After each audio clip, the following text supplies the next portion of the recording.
So eto mga papi, good news, pakalipas ang 7 buwan, eto na, maganda yung kalsada. What is up mga papi, magandang hapon, kamusta lahat? It's your boy Papi Lansky. Nagbabalik na naman tayo for another video ngayong araw. Matagal tayong nawala kasi nasira yung action cam na ginagamit natin, kaya 2 weeks tayong walang upload. Kaya ang ginawa ko, pumakbak tayo kay Joyride para mapalitan natin yung action cam na ginagamit ko, dahil di naman tayo makakapag-content kung wala tayong action camera eh. Mahirap, pero at least napalitan natin yung action camera na kailangan natin. Alrighty, so ngayon nagbabalik nga tayo for another content, no? Another content, hindi siya actually bagong content. Lumang content siya na kailangan lang natin i-update. Naalala nyo ba mga papi nung nagpunta tayo ng San Jose del Monte? So yun yung shortcut reveal natin na kailangan natin i-update ngayong araw. Kasi kung maaalala nyo mga papi, nung unang punta natin doon, halos 20% pa lang yung nagagamang kalsada. Mga kalsada na putol-putol, may ginagawa sa left, may ginagawa sa right. So konti pa lang yung nagagawa ng mga oras na yun. Then may mga comments ako nababasa na gusto nilang magkaroon ng update yung shortcut reveal natin, dahil 7 to 8 months na yata nakalipas mula nung kinover natin yung shortcut reveal natin. Para maalala nyo mga papi, ito yung last time na video natin. Alright, flashback. makalipas ang 7 minutes, ito yung kalsada na bubungad sa inyo. So ito na, rough road na.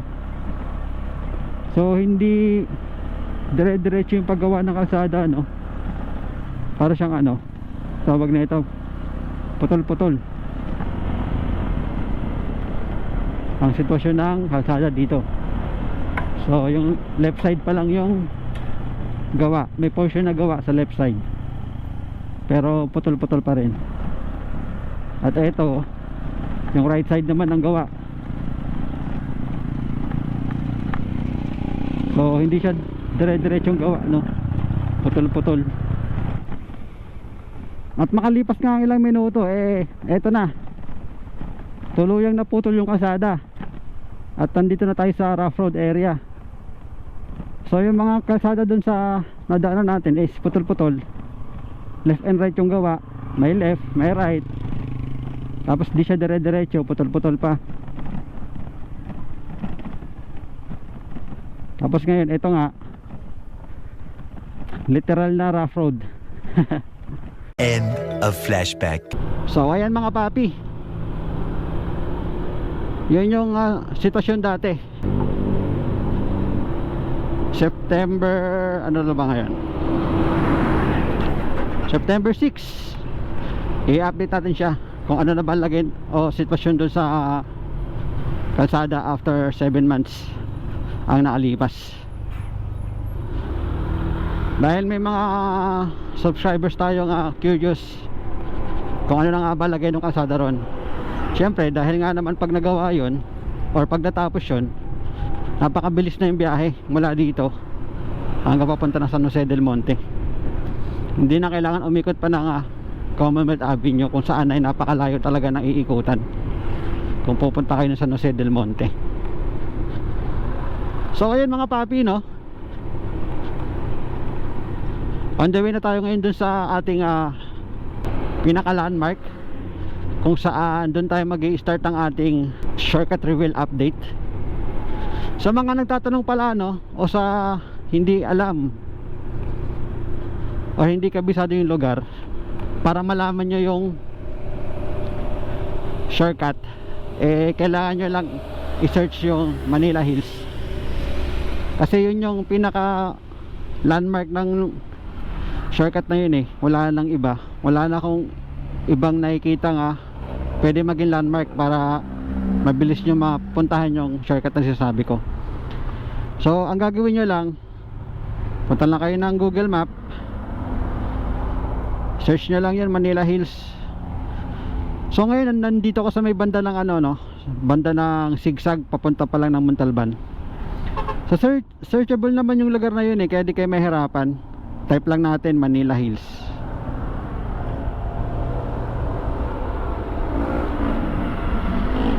Ito, Manila Hills, The Metro Manila Hills, Rodriguez Rizal. Yan lang yung pipindutin nyo mga papi. Tapos mapupunta na kayo doon sa pinaka landmark ng shortcut natin. Dahil pagdating natin doon sa landmark ng pupuntahan natin, mga 5 minutes na lang andun na tayo sa may bungad ng shortcut. Kasi yun lang yung pinaka landmark na nakikita ko doon, wala lang iba eh, para di kayo mahirapan. So search nyo lang yung Manila Hills, doon na tayo mapupunta sa landmark na sinasabi ko. So ayun, mula dito sa akin meron pa tayong 4.1 kilometers para makapunta doon sa Manila Hills na sinasabi ko. Ito siya. So tara, let's go. Update ko na lang kayo mga papi pag nandun na tayo sa pinaka landmark, okay? So yun na nga mga papi, no, makalipas ang ilang minuto nandito na tayo sa Kasiglahan Village. Pero hindi tayo papasok sa Kasiglahan mismo, dadaan lang tayo. Itong pakanan na to papunta ng Kasiglahan Village. Yan, tayo didiretso pa. So basta search nyo lang yung Manila Hills, di naman kayo maliligaw dahil uso naman na ngayon gumamit ng navigation gaya ng Waze saka Google Map. So wala namang magiging problema sa paghahanap kung saan man tong lugar na sinasabi natin, no? Depende na lang kung wala kayong cellphone, pwede naman kayo magtanong-tanong kung saan nga ba banda yung Manila Hills.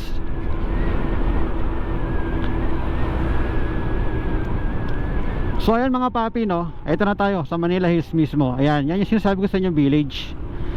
Ito yung magiging pinaka landmark natin. Ayan, mahaba yan eh, hanggang doon yan sa baba. Mula dito hanggang doon yan sa baba. So pag nakita nyo yung village na yan, matik, ito na yung pinaka landmark natin para sa ating shortcut reveal.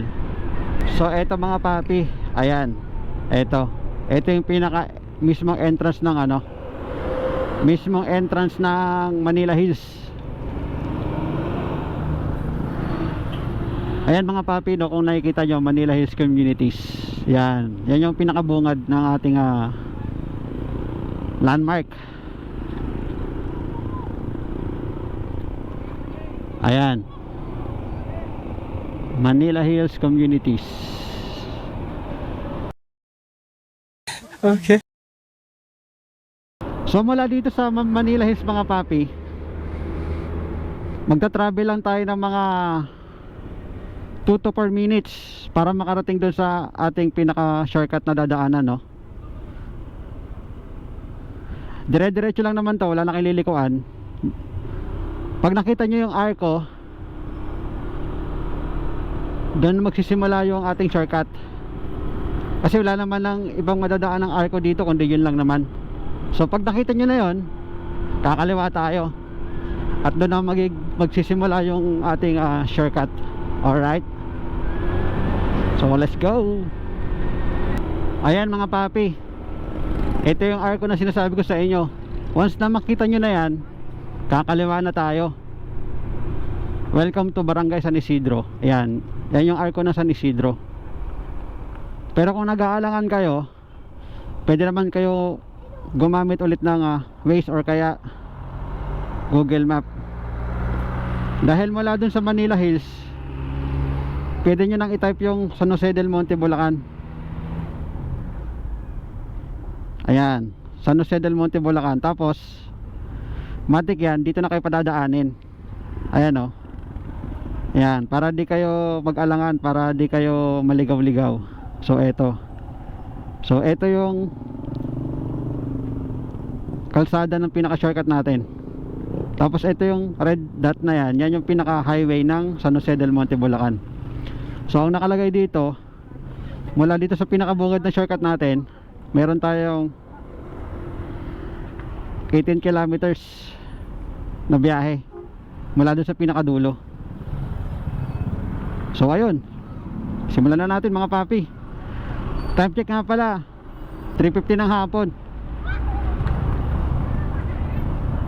So time check natin 3:50 ng hapon mula dito sa may bungad ng ating shortcut.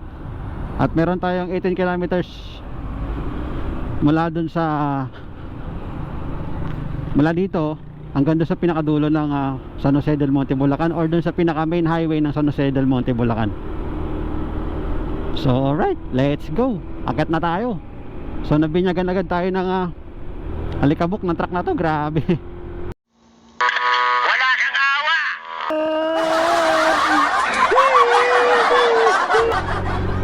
Awit. So paakit na ulit tayo dito. Dito sa Mungad maganda ang kalsada. Walang lubak, sementado, saka espalto. Medyo mahaba rin ang paakit na ito pagkakaalala ko. Inabot din tayo siguro ng mga 3 minutes yata. Itong shortcut na to bundok, kaya paakit siya. Grabe no, bilis ng panahon mga papi no. 7 to 8 months agad ang nakalipas. Ano kayang madadatnan natin dun sa kalsada ginagawa ngayon mga papi? Makalipas ang 7 buwan. Siguro naman malaki ng improvement ngayon no. Sana lang, hindi pa rin natin masasabi. Wow.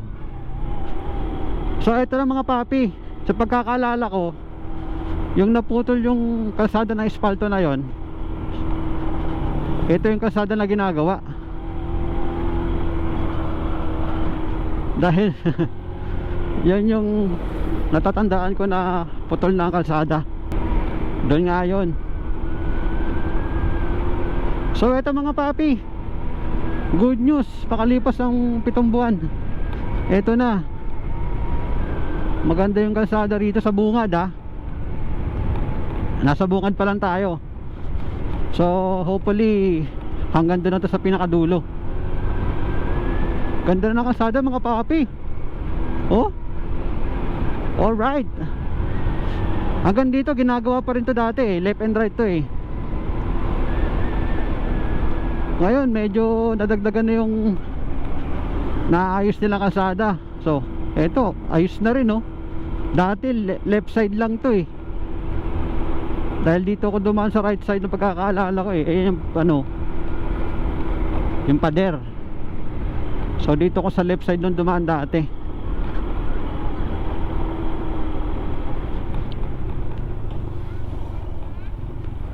O tama, yun na nga.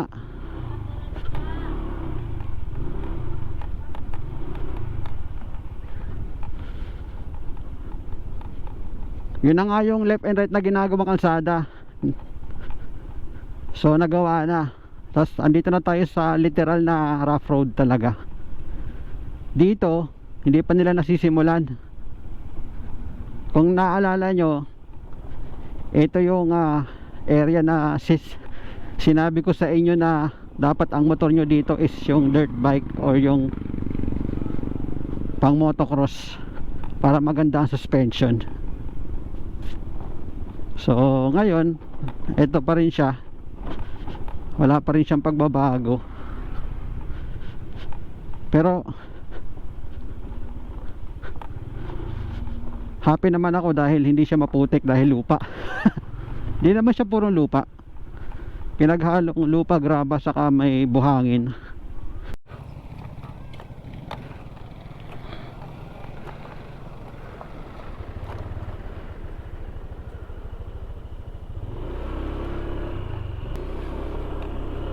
So right mga papi andito tayo sa area kung saan tayo nagpicture. Dahil napakaganda naman talaga ng view. So nawala na yung camera ko, umikot na. So naglagay tayo ng back camera sa likod.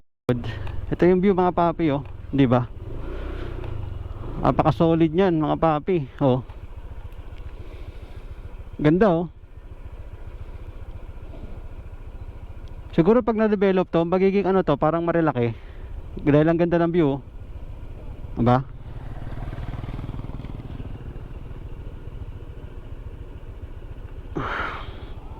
So ayun. Let's go. Mukhang dumidilim na mga papi. So mula dito rough road pa rin. So ayan, sa nakikita nyo rough road pa rin siya.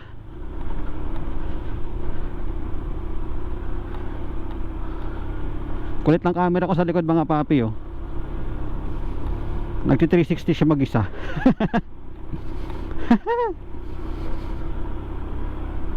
Kulit, 'di ba?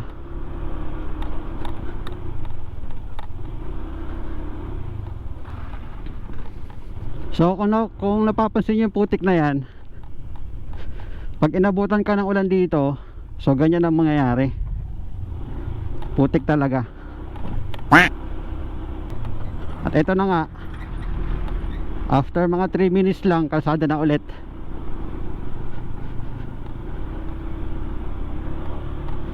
Iyon.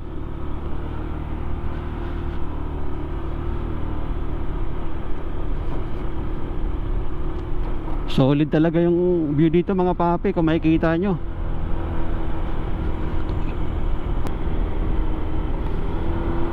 So itong dinadaan natin dito mga papi, mahaba siya, mahabang kalsada naman. After natin doon sa may magandang view,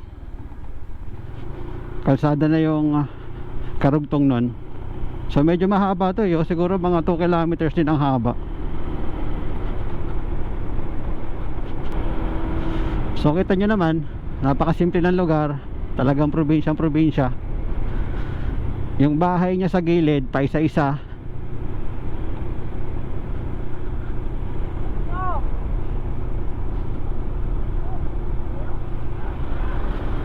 At nandito tayo sa bayan ng, hindi ko alam kung anong bayan to.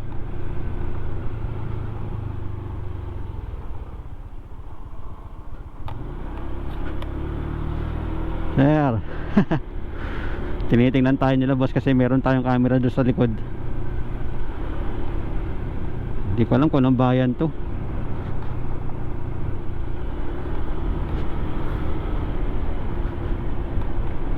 Ayun. Etong part na to mga papi, ang gawa dito itong right side. Dito ko dumano sa kabila, sa left side. Right side yung ginagawa nito dati. So ibig sabihin nasa halos 50% na rin siguro yung kalsada na nagagawa nila. Kasi dati ito left and right din ang gawa nito eh. Ito gawa na rin, oh.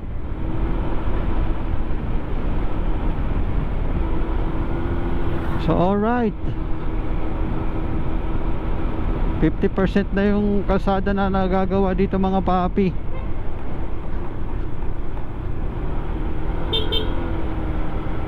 Saka dito, oh, gawa na rin.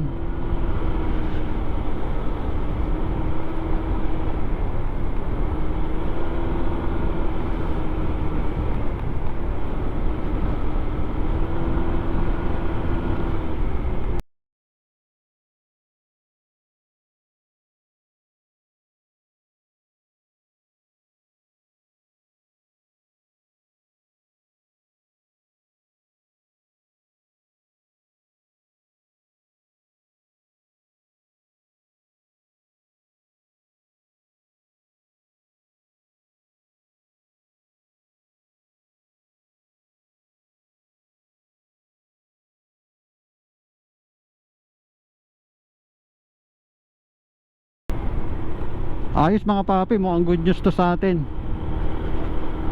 Dahil 50% na yung gawa ng kalsada.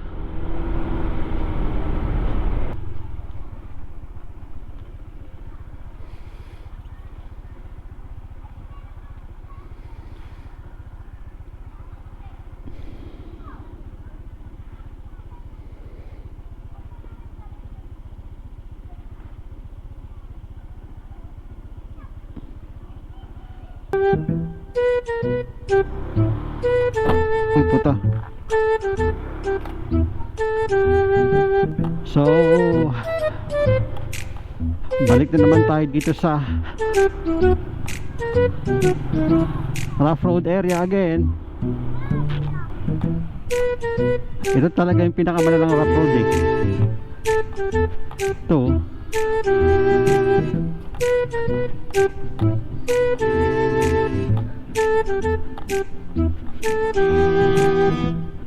Rough road talaga, papi, sobra. Gaya nung parang dinaanan natin sa Masbate.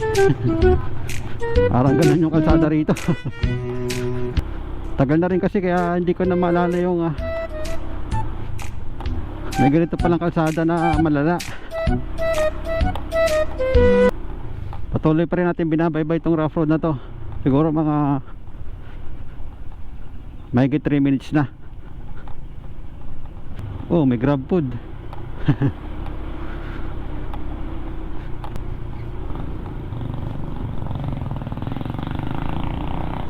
After 5 minutes mga papi, ito na yung kalsada na last na madadaanan nyo, na dire-diretso na. Yun na yung last na rough road kumbaga. So dire-diretso na tong sementado na.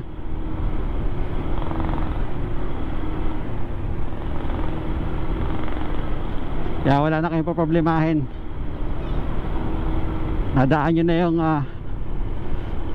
nyo na yung mahirap na kalsada. So bali ang nangyari pala mga papi, yung kalsadang left and right na ginagawa nila dati, parang yun muna yung ginawa nila at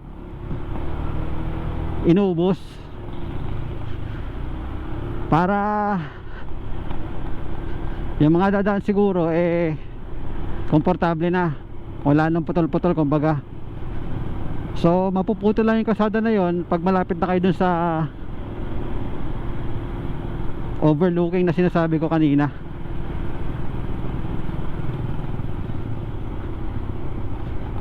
So ngayon andito na tayo sa highway. Hindi pa yung pinaka main highway, kumbaga highway ng bayan. Ito yung Barangay San Isidro, San Jose del Monte, Bulacan. So ito yung highway ng barangay ng San Jose, San Isidro. So mula dito inabot lang tayo ng 20 minutes hanggang dun sa pinagmulan natin. So andito na ulit tayo sa main highway. Sa highway ng bayan pala. Wala pa tayo sa main highway ng San Jose. Highway pa lang ng bayan. So 20 minutes na nakalipas. Mula dito kung raratrat kayo, bilis na lang ng biyahe. Ate rider, saan ka punta? Vroom vroom, skr skr, jer. Alright. So good news yun mga papi, no? Halos 50 to 60% na yung nagawa doon sa kalsada. At ang makalaking bagay na yun dahil konti na lang yung rough road na dadaanan. Meron kasi doon rough road talaga na super rough road, talagang lubog yung lupa. Tapos may mga kasama pang malalaking bato, gaya nung sa Masbate ride na nangyari sa atin. So yun lang naman yung mahirap na daan doon, wala nang iba dahil yung iba naman pantay na. Hanggang sa makaabot kayo dito sa highway ng San Isidro.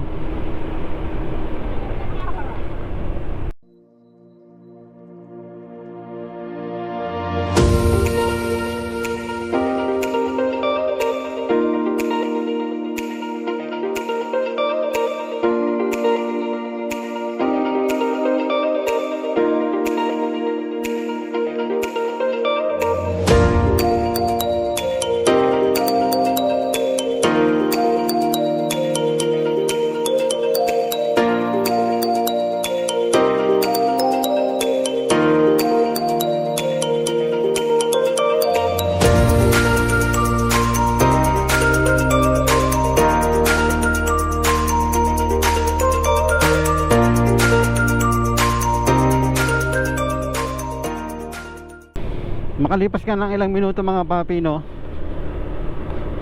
andito na tayo sa Barangay Paradise 3. So dito sa part na to walang nagbago, ganun pa rin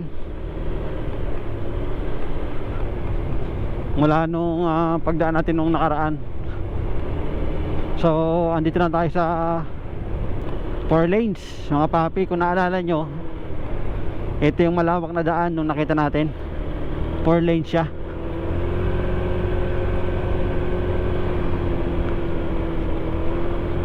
Ito, ganda diba? Lawak. So yung makipat na daan doon, siguro mga nasa 800 meters lang yun. Maiksi lang naman,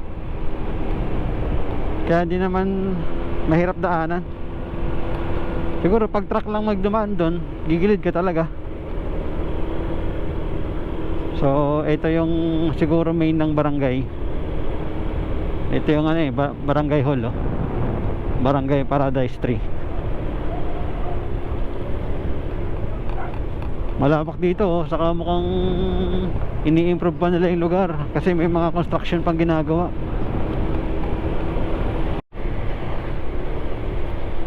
So yun na nga mga papi, makalipas ang ilang minuto, andito na ulit tayo sa 2 lanes. Lumate na naman siya. Yung malawak na kalsada ron siguro inabot sa tansya ko lang, tansya ko lang bilang sobrang tagal ng rider. Inabot ng mga 3 kilometers siguro yun, 3.5 to 4 ganyan.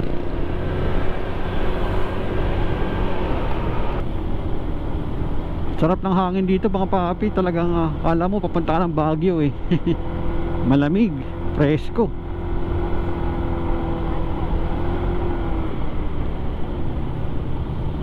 So ito nga pala yung mga jeep ng biyaheng ligaw-ligaw. Looban to ng San Jose del Monte, Bulacan.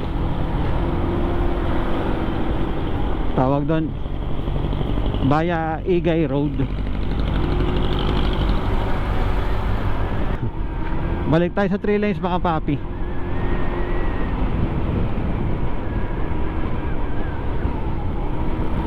Pabago-bago pa yung lapad ng kalsada rito, no? Hindi pa consistent na 4 lanes o 3 lanes. Pero ang pinakamahaba yata dito nasa 3 lanes. May mga portion lang na 4 lanes. Mula nga pala dun sa paglabas natin ng pinaka shortcut na mga papi, baka kasi mag-alangan kayo na masiraan kayo, mawalan kayo ng gas. Basta makalusot lang kayo dun sa pinaka shortcut at nakalabas na kayo dun sa highway ng San Isidro, hindi na kayo makakamba dahil may mga motor shop, may gas station, ganon. So kahit na mag-alanganin kayo ng gas, hindi na kayo makakamba dahil meron ng gas station doon paglabas yun ng shortcut. Kasi dito sa bayan ng Paradise, meron ng gas station saka mga motor shop. So ayun, time check natin mga papi, 4:00. Andito na tayo sa pinaka main highway ng San Jose del Monte. Puta. Woo! Ang lalim nun So ayan papi, sakto nga 3:59. Andito na tayo sa San Jose del Monte main highway. So overall mga papi, 50 to 60% na yung nagagawang kalsada ron. So malaking improvement na yon. Kung sakaling dadaan kayo, hindi gaya dati na left and right yung kalsada. So kumbaga ang ginawa nila, inubos lang nila yung mga portion na left and right. Yun lang yung nila, inuubos o ginawa para matapos, para maging komportable yung mga dadaan. Paglagpas nyo dun sa may portion na yon, ang lubak na lang is dun sa may paakyat ng overlooking. Pero saglit lang naman, Hindi naman siya kahabaan. Medyo magkakaroon lang kayo ng konting rough road experience.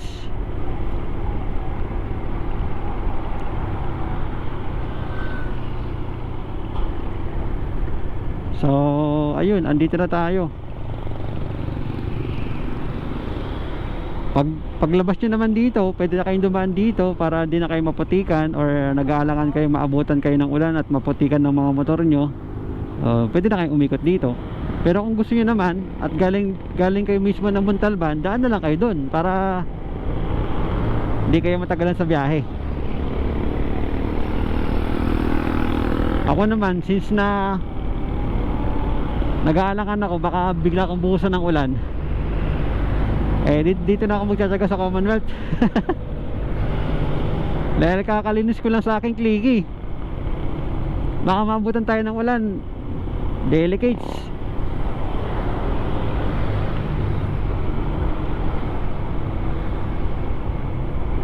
Kawawa ang motor natin doon pag nabutan tayo ng ulan, kasi tanaman naman nakakapakadilim mga papi. Kaya dito na lang tayo, tsagayin na lang natin to. At least safe at hindi maputik. So ayun lang yung update natin mga papi, no? Sana nakatulong sa inyo, sa mga nagbabalak din na puntahan yung lugar, para ma-experience kung gaano nga ba siya kalapit mula sa Montalban at hanggang dito sa may San Jose del Monte, Bulacan. Siguro next time mga papi, susubukan naman natin isagad hanggang North Sagaray, no? Kasi aabot pa ng North Sagaray yun eh. Hindi lang ako dumaan ngayon kasi tinan nyo nga nagbabadya na talaga yung dilim. Mamaya magulat na lang tayo, abutan tayo ng ulan at maipit tayo sa maputik na lugar.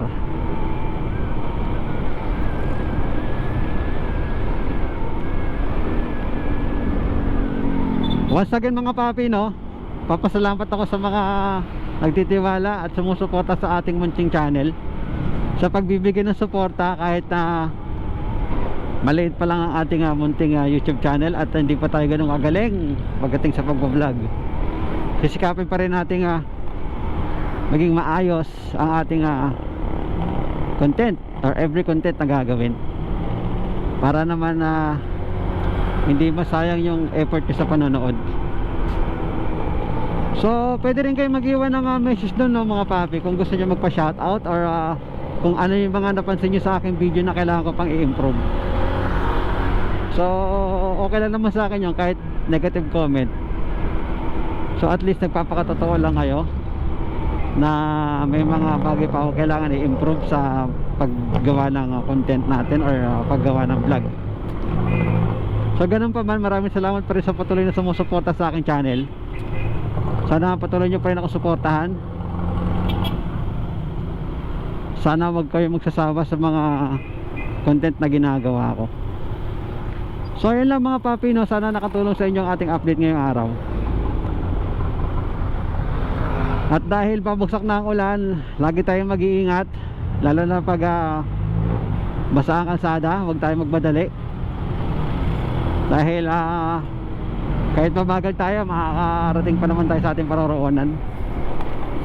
At dahil mahirap na madisgrasya lalo na pag maulan, dahil siguradong madulas.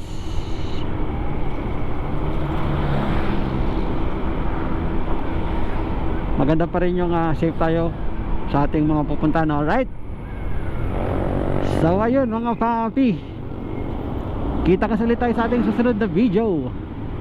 This is your Papi Lansky saying ride safe, God bless, and goodbye. Yes sir.